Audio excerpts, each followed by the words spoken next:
Hi everyone, as you can see, I have the infamous Jay Metcalf with me today.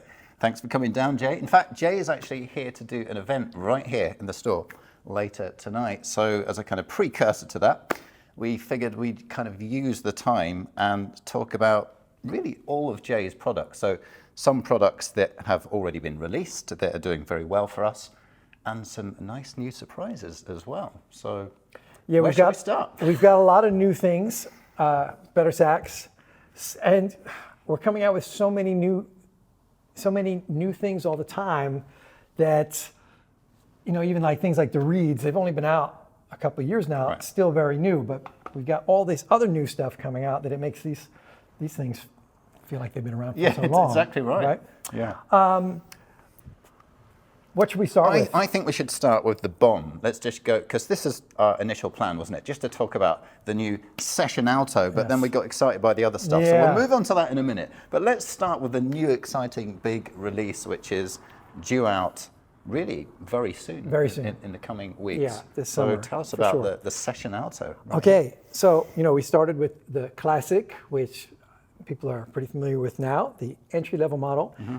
And now this is our step-up saxophone, and we kind of outdid ourselves because it's quite a big step up.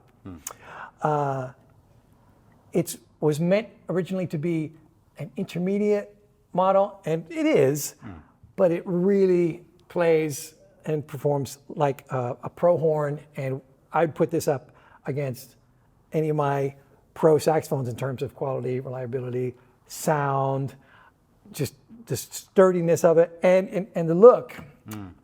We've got, this is one finish that we have. This is our copper bronze finish. I really love it. We've just actually been, prior to shooting this, we've just been wandering up and down the saxophones on the rack because Jay was interested to see himself.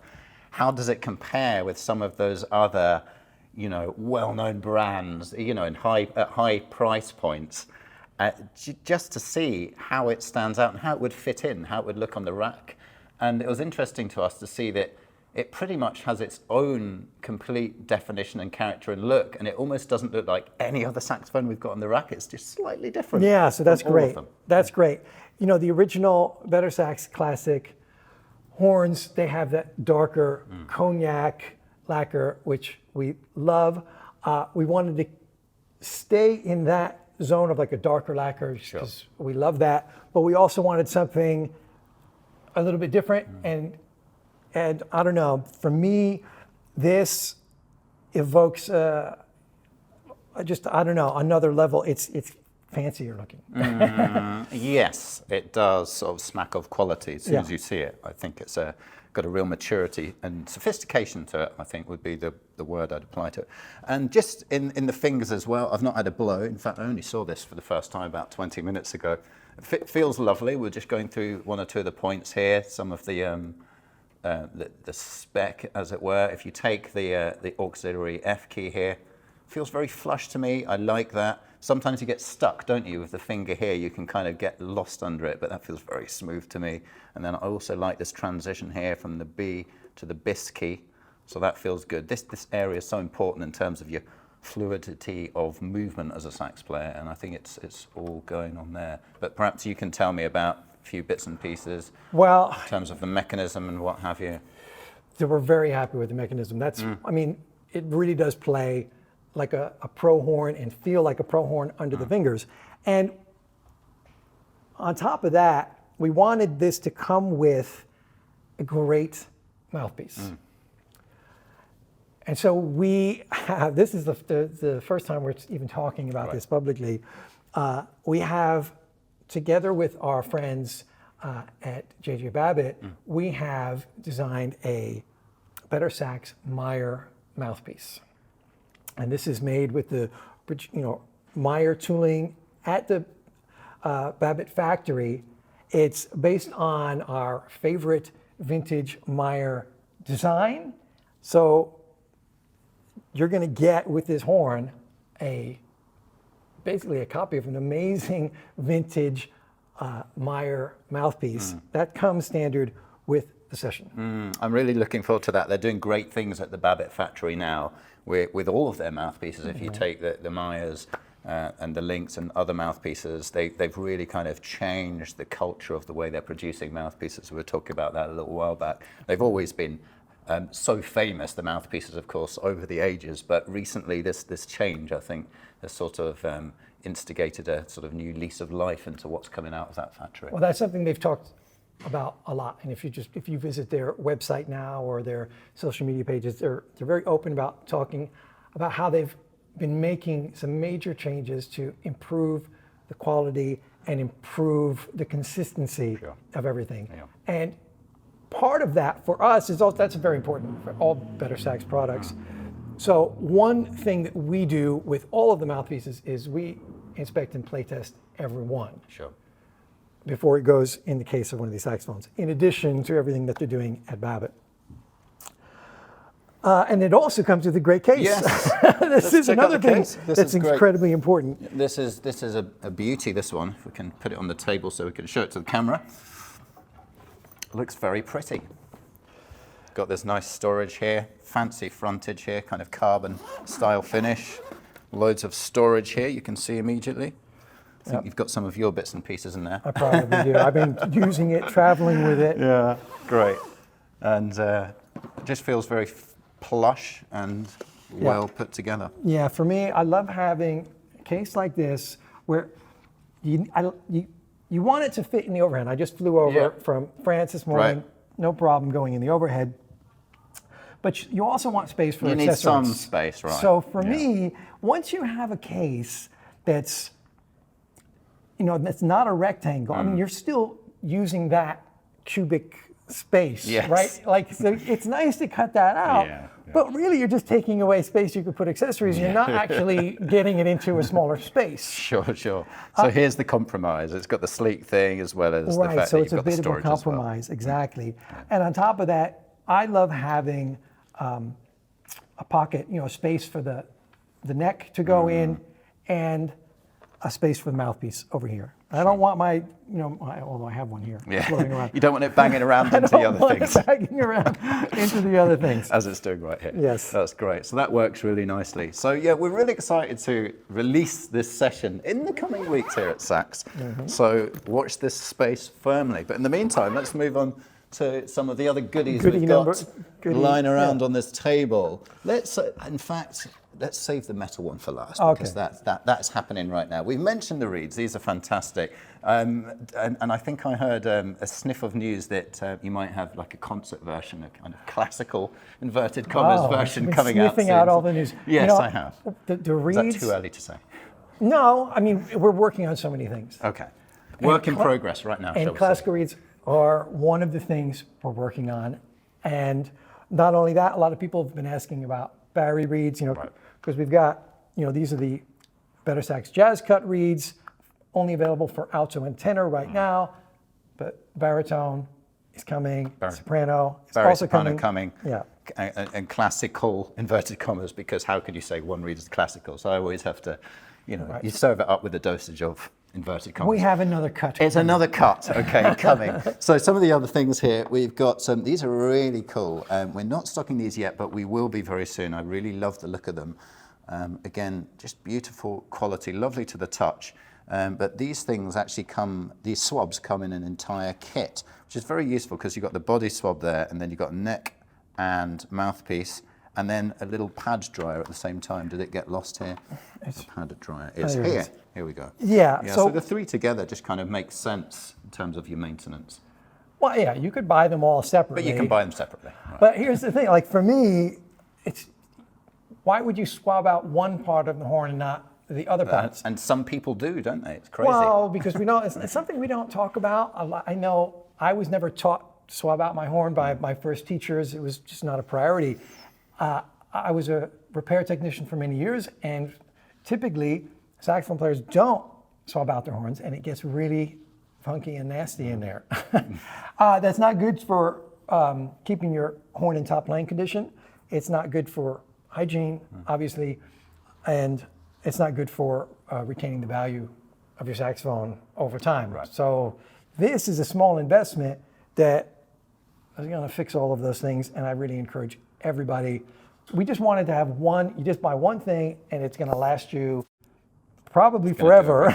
Yeah, because these things are washable now. These high quality I throw products. them in the old days, washing they were machine. kind of cheap and it's disposable, but you know, these high quality products, they last for years, as you say. I've been swabbing. I mean, I swab every horn out every time, 3 times, and I do the mouthpiece, I do the neck, and then I do and now you can do both of those with this one, and then you do the body with the body swab, and then you're going to have some buildup of moisture, especially on your palm keys. And if you just put that in there, and you just let it absorb, and then you could lightly release that, and that's just going to take out any of the extra moisture. Once that pad is dried like that, these are the first pads you got to replace on your saxophone, right? Your palm key pads. But if you use that every time, they're going to double their lifespan easily. Yeah, totally agree. Fantastic. So we've got 2 things left to talk about. So the Geeklets. So yes, we all know, of course, Mauro's products very well. They do extremely well for us. But you've released, in conjunction with him, your own line here, and it's smaller. We've got half of it is a handle, which is very useful in terms of that manipulation of the reed. We're not actually holding the metal in that sense, we're just holding the handle, which makes sense to me. So we're actually reducing the metal by half, and in a sense, reducing the cost by half compared to his entry-level version, shall we say. Some people might look at this, and they might look at the other Reed Geek products, which are all great, and they might say, well, why is this one so much less expensive? Well, because there's less metal. But when you're doing saxophone reeds, or really any reed, you got to hold it with your hand. You don't, even on the longer ones. So when Mauro first showed me the prototype of this, I was like, this is amazing. Like, this is the best Reed Geek product ever. I want it for BetterSax exclusively. And we worked on it, and now that's what it is. This is the BetterSax Geeklet. And everybody who has one of these understands, like, once you've used it once, like, okay, I understand now. And Jay's goal, he was telling me beforehand, is that every sax player in the world should have a Geeklet in their case. Yeah. So that's a lot of Geeklets in a lot of saxophone cases, but why not? Because it has that value to it. Well, just for example, okay, let me give you a perfect example. Give me an example. In this case, I had a mouthpiece with a reed on it that was on the mouth. I did not swab my. I played a gig. I sat in. My wife had a gig like a week ago or 2 weeks ago, maybe, and I just put a reed on the mouthpiece, put it in the case, so I could show up and just pull it out and play, right? And then I put it back in, the case like that. And when I opened the case, it was still like that, maybe 2 weeks later. So this reed dried out. I mean, it's just the thing you do not want for your reed. I took it off, wet it a little bit in my mouth, Reed Geeked it, put it on a different mouthpiece, and instantly just played great. Yeah. Because I was saying, I need some new reeds. And I'm like, you know what, this is fun. Yeah, it's fine. I just one stroke of that, soak it, and it's off. And I just saved the situation. Right, so this is the thing. This is why I have to have it with me all the time. Also, brought it on a plane today. Yeah. Right in my case. Right. No problem. So it's the tool everyone. That is a good news story. Fantastic. So finally, we have the Burnin Metal mouthpiece here. Yeah. And we have just launched these here at Sax. Waiting for our first stock any day now. Very excited to try it. I've not actually tried it yet, but just looking at the finish of this, supreme, of course, made in conjunction with Jody Jazz, who make fantastic mouthpieces themselves. And the Burnin up to now has been very popular in its hard rubber form. But with the metal, from everything I'm hearing and reading and hearing you saying yourself, we just get that extra dimension in the sound that sometimes people are looking for, that sometimes it's hard to put a word on it. That sound, that extra vibration and feeling that you get with a metal mouthpiece and the way it feels and vibrates compared to that slightly more retained sound that we get with hard rubber. Well, I made this video a couple weeks ago, metal versus hard rubber mouthpieces, because it's hard to put into words, and I wanted to explain a little bit about the physical differences whereas hard rubber mouthpieces are larger. But the real difference in sound is mainly coming from inside, not necessarily the material. Material makes a difference, but that's not the main thing with mouthpieces. Now, when we're designing this with Jody Espina of Jody Jazz, traditionally, when we have a metal version or of a hard rubber mouthpiece, our expectations are that it's going to be a bit brighter, it's going to be a bit more cutting, maybe it's going to project maybe a little more. That's our expectations as saxophone players. So we did design that into the mouthpiece.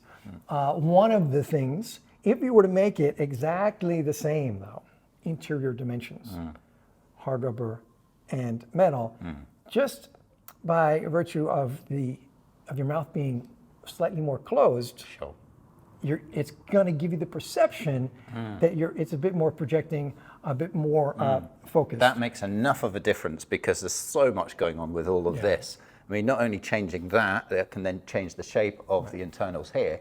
And we think, oh, it's the mouthpiece, but actually, no, it's by virtue of changing the outer geometry that it's changed your mouthpiece, what you do here, and therefore it's changed the output of the mouthpiece. Right, and a lot of that is going to be on the side of the player's perception of what they're hearing, not necessarily what the listener is going to hear. However, in the case of the Burnin Metal, we did want it to be a different. We wanted. Yeah, you need something different, right? Because you've already got the thing out, so you want something else. And the hard rubber is. I love the hard rubber Burnin so much, and the hardest part really of designing this was to get a mouthpiece that was as good and better. You would think you could just make it out of metal and then and you're done. Right. You know what I mean? But it's not that simple. And there's a lot of reasons why. I won't get into all of them, but the way the mouthpieces are made, and when you have less material to work with the metal, you can't do the same things. You can't cut it in the same ways, and so we had to. It took a lot of work to get this, and we had to make a lot of changes. I talk about in that video, but it took a long time, but I'm very, very happy with the results of this. It's worth persevering, isn't it? Because when you get it, then it's done. The formula is set, and then you have something you're happy with. But it had to be. It had to be that or nothing. Sure. Yeah. What's the point otherwise? It's got to be there. We can't wait to get going with these mouthpieces. It's going to be great. So much really for 2025 already in terms of the BetterSax brand. So let's leave it there today for this video. I think it's been very informative, and I look forward to tonight, Jay. Oh yeah, me too. Nice one. Cool.